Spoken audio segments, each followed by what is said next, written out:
Hola a todos, aquí una vez más en nuestro espacio de Hablemos de Mejora y Gestión. El día de hoy estamos con el ingeniero Jairo Ángel de la firma consultora Gensi. Una vez más, Jairo, por estos lados, ¿cómo has estado, Jairo? Hombre, bien, Alejandro, muchas gracias por la invitación. Creo que podamos volver a conversar de estos temas. Muy bien. Bueno, hoy un tema bastante interesante, pues digamos que es un tema en el que pues esperamos aprender bastante, Jairo. Es un tema que no lo tengo muy cercano dentro de mi radar, pero creería yo que es uno de los temas más interesantes para conversar hoy día en el contexto en el que estamos. Corrupción y soborno desde el punto de vista normativo. ¿Eso qué significa? Entiendo que vamos a hablar de la diferencia, normas y demás cosas. Como una introducción, Jairo, ¿qué es eso? Pues, Alejandro, mira, yo creo que esto tiene que ver un poco más es con el tema de la sostenibilidad de las empresas. Ok. Y obviamente que es un tema también que es un poco tabú, porque hablar de estos temas descarnadamente, pues a veces uno puede herir susceptibilidades o puede tocar algunas personalidades y aquí viene pues el tema que a veces se prefiere como dejarlo allí. Y la corrupción y el soborno justamente, digamos como que goza de eso, de ese silencio tácito, ¿no?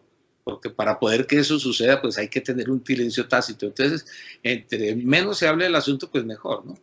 Y sí afecta a la sostenibilidad de las empresas. Es decir, por ejemplo, una sanción en materia ambiental, por ejemplo, para una organización que puede llevar a un cierre, eso pues por supuesto afecta dramáticamente a la sostenibilidad de las empresas. Y así seguramente muchos ejemplos que tenemos, pero este tema del soborno, del tema de la corrupción también va a afectar la sostenibilidad de las empresas con el tiempo, porque afecta una cosa que es un valor intangible para organizaciones, que es la reputación, que es ese prestigio organizacional.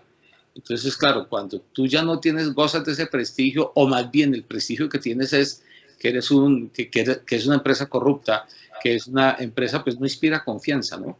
Y mucha gente no va a querer negociar con una empresa que no inspire confianza. O sea que ahí tocamos temas de ética, de comportamiento empresarial. Ese tema, digamos que también lo atraviesa, también tiene que ver con ese punto. Sí, sí, sí. De hecho estos modelos hablan de una cosa que me parece trascendental y es el tono en que habla la alta dirección.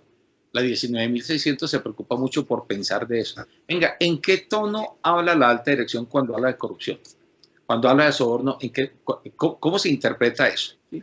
O sea, es una intervención fuerte, dramática, intransigente, que dice, mire, con la reputación de mi empresa no van a jugar y no estoy dispuesto a que nadie en mi empresa tenga prácticas de soborno, de corrupción, y no permito que nadie de mi empresa, digamos, que soborne a otro miembro de otra organización para tener algunas ventajas. No lo permito. O sea, ¿en qué tono habla a la alta dirección?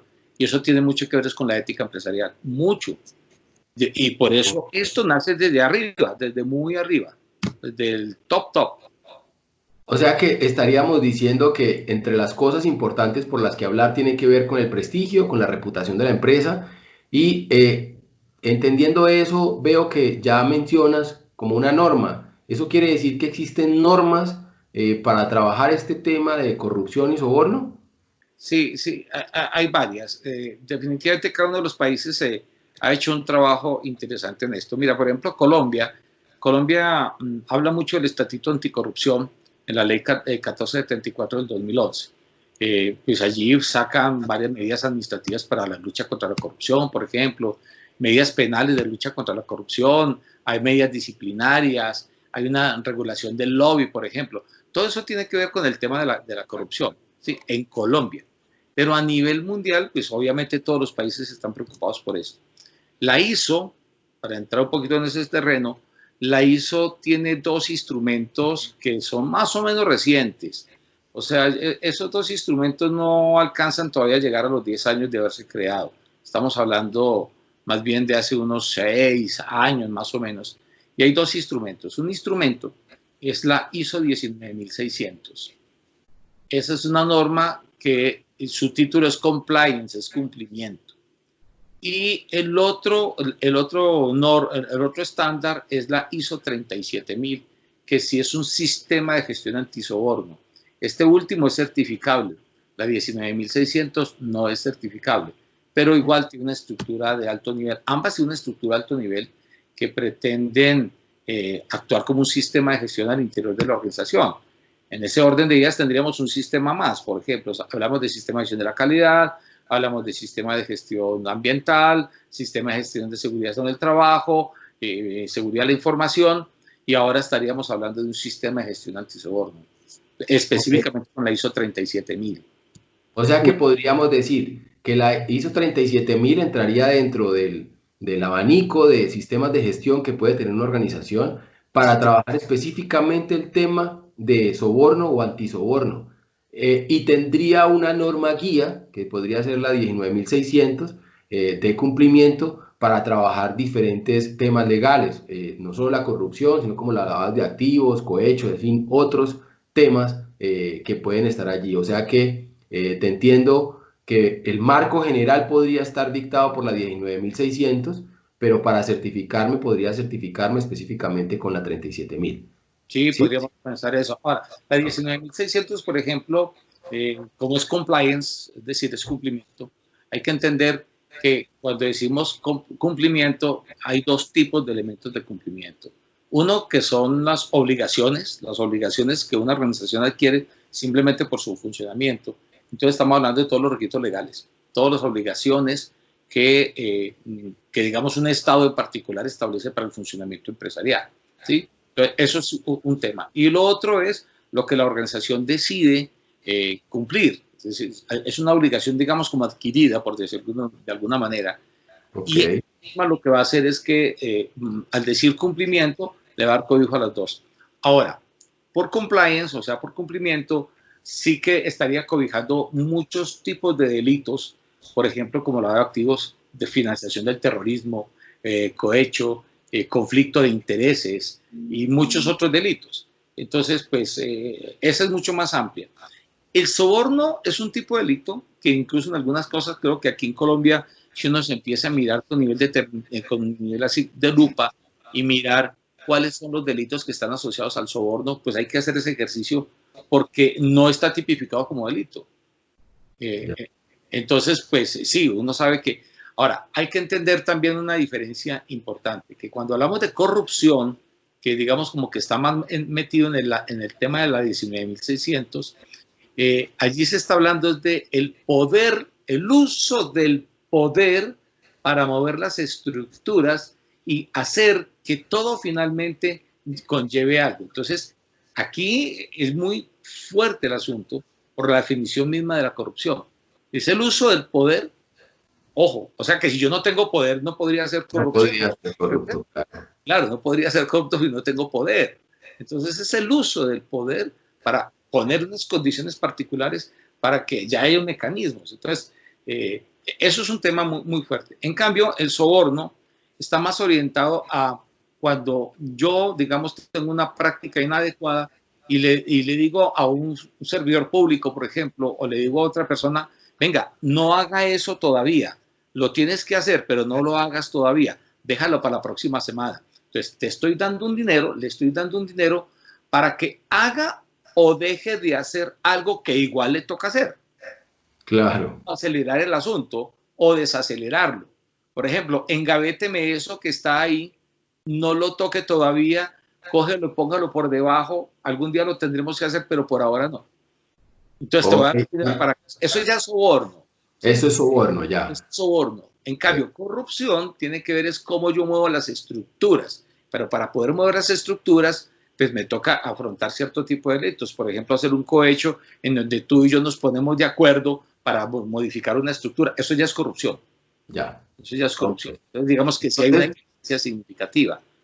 ¿Vale? Ok, o sea que una empresa podría pensar en tener de manera complementaria las dos normas. O sea, pareciera que de alguna manera, pues puedo certificarme por el tema de soborno para poder garantizar que las prácticas antisoborno las tengo incorporadas. Pero como no dejar de lado la 19.600 para tener como un marco mucho más amplio para el cubrimiento de otros posibles delitos, tal vez. Claro, No, y es supremamente delicado. Fíjate que en Colombia ya ha sucedido, o sea, pues, sabemos que en Colombia hay muchos ejemplos para hablar de esto y no quiero, digamos, señalar ningún nombre de ninguna organización, pero sabemos, por ejemplo, que en la costa norte muchas instituciones, muchas empresas que estaban orientados al tema agrario, vinculados con el tema del banano para poder funcionar durante mucho tiempo, les tocó pagar prácticamente a los paramilitares o a los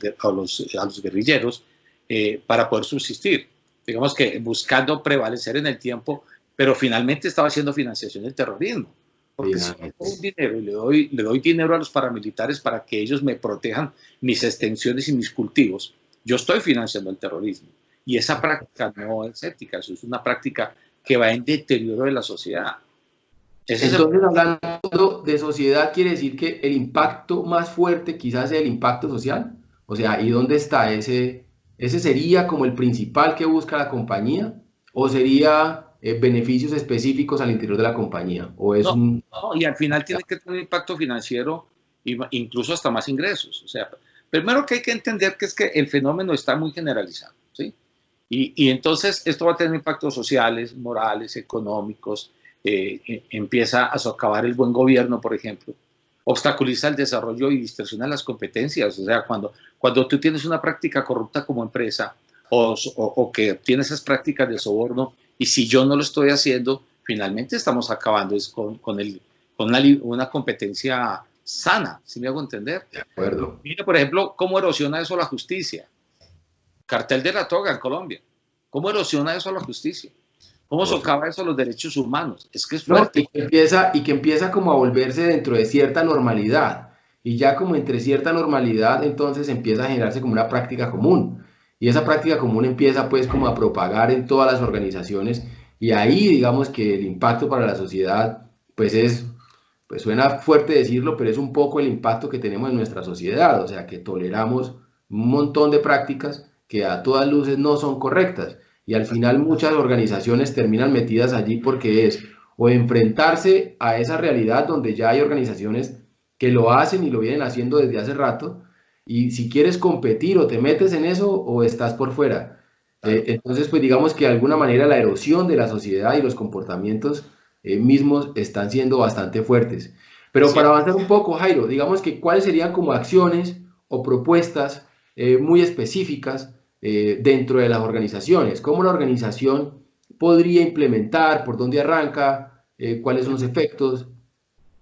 Yo creo que lo primero es contar con el liderazgo. O sea, cuando un dueño de empresa o un grupo de socios que son dueños de empresa tienen la conciencia del impacto negativo que puede generar estas prácticas, ¿sí?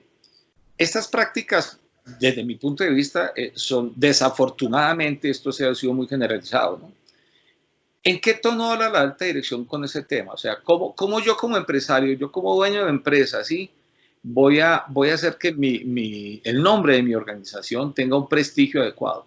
Yo conozco un personaje, además que trabaja en un tema muy sensible porque es los derechos superficiarios de tierras para la explotación petrolera y minera y todo este tipo de cosas.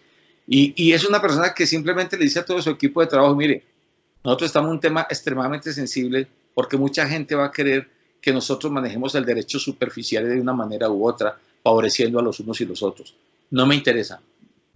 Y no me interesa porque yo me he demorado 20 años haciendo esta empresa y no quiero que mi empresa salga en los medios de comunicación diciendo, entonces, es un tema muy concreto. Ahora, cuando un líder habla en esos términos tan concretos y les es explícito a la gente, miren, que tenga este comportamiento, entiendan que como están cometiendo un delito, es mi responsabilidad denunciarlo ante las autoridades competentes y lo voy a hacer. O sea, yo no negocio con esto porque se están tirando en mi empresa y yo no voy a jugar con eso. O sea, cuando está ese nivel de claridad, tú que eres uno de los socios de Tikal, o sea, ¿cómo vamos a hacer que Tikal sea afectada negativamente porque uno de los miembros de tu equipo de trabajo tomó la decisión de aceptar un soborno de uno de tus clientes? Por supuesto, digamos que tiene que nacer desde arriba, te entiendo entonces, como la gran mayoría de sistemas de gestión, digamos que es muy importante como tal el involucramiento de la alta dirección y pues en este caso pues un direccionamiento con un tono contundente, o sea, es o no es aceptable. Ok, perfecto, perfecto. Y posterior a, digamos, a ese tema, digamos que qué implicaciones adicionales tiene. Mira, Alejandro, me parece a mí que es interesante entender qué significa esto. Yo hago una analogía muy simple. Voy a hacer una analogía muy simple, ¿sí? Imaginémonos que te vas de camping, no sé si te gusta el camping, te vas a pescar por allá y te dicen, ¿sí? Y te dicen que en esa zona hay muchos mosquitos, ¿sí? Y tú eres muy sensible a los mosquitos. O sea, eso va a estar en el contexto, en el ambiente en donde tú vas a estar, va a haber muchos mosquitos, ¿de acuerdo? Y no te van a decir, no te van a matar todos los mosquitos para que tú llegues. Eso no va a ocurrir, porque ni siquiera hay control sobre esa situación. Eso no va a ocurrir. Los mosquitos representan toda la gente que quiere sobornarte, ¿sí? Los mosquitos representan toda la gente que quiere sobornarte, ¿sí? Ahora, eso no va a desaparecer. Pero lo que sí podemos hacer es que tú tomes mucha vitamina 12, tiamina, durante 3 meses y fortaleces mucho tu capacidad de rechazo al mosquito. Eso es lo que vamos a hacer, eso es lo que vamos a hacer cuando implementamos la norma ISO 37, por ejemplo, ¿sí? Okay. Fortalecemos, escucha esto, fortalecemos la capacidad empresarial para repeler el soborno, por decirlo de alguna manera. Y que cuando lo detecte, porque tiene la capacidad de detectarlo, actúa coherentemente con la legislación colombiana y con los principios y valores institucionales. Actúa de manera directa con eso, no negocia, no media, ¿de acuerdo? Entonces, eso es lo que se pretende con la implementación de una ISO 37000. O sea, realmente es fortalecer la capacidad que tiene la institución de reacción, de identificar y reaccionar frente a prácticas indebidas en materia de soborno y corrupción. Eso es lo que se busca, ¿sí? Ok, entonces para cerrar, entonces creo que la frase la diste clarísima, Jairo. Este tipo de normas lo que permiten es fortalecer las capacidades organizacionales para repeler o no caer o no estar tentados a prácticas de soborno. Y de golpe, pues digamos que cumplís con la reglamentación o con las otras leyes, normas de cada uno de los países para no caer en delitos, ¿cierto? Bueno, creo que es creo que es un excelente punto, bastante interesante. Creería yo que es un tema sobre el cual se puede discutir mucho más. Pensaría que si la audiencia está interesada en que conversemos un poco más de este tema y si tiene algunas dudas, si tiene algunas preguntas, si tiene algunos comentarios, sería bueno que nos los hicieran saber y programamos una nueva conversación con Jairo para que ahondemos un poco más sobre este tema. Unas palabras finales, Jairo, para despedir. No, sí, es un tema realmente un poco apasionante con todas estas situaciones que nos presentan. En Colombia creo que tenemos muchos ejemplos y además necesitamos mucho empezar a hacer prácticas. Y hay mucho que conversar sobre esto, mucho que conversar. Pero ojalá que tengamos la oportunidad, o sea, para ya entrar con un poco más de profundidad que lo que tiene esa norma por dentro, o también mirar ese ambiente social en que nosotros nos desenvolvemos y cómo podría esto ayudar de manera significativa a que esa legislación que sale también del Estado sea apalancada desde la empresa privada para lograr esto, porque finalmente para cometer delitos de esto no es un tema solamente del sector privado, esto es el sector público, sector público. El público y privado. También estaba involucrado con esto de una manera significativa. Entonces, pues no, nada, Alejandro, muchas gracias por invitarnos a conversar de estas cosas y ojalá que haya una segunda sesión para contar más cosas. Hay mucho tela que cortar sobre esto. No, claro que sí. Entonces, muchas gracias a todos. Muchas gracias, Jairo. Y pues quedamos pendientes de las reacciones. Digamos que si tenemos buenas reacciones, si tenemos buenas preguntas, entonces claro que sí. Jairo, programamos una siguiente conversación sobre este tema. Bueno, Jairo, un placer. Nos vemos nuevamente y estamos pues en contacto. Un nuevo espacio de mejora y gestión. Los invito a que nos sigan en las redes sociales y que vean todas nuestras conversaciones que hemos tenido sobre diferentes temas de interés. Muchas gracias, hasta luego. Chao, chao. Gracias, chao.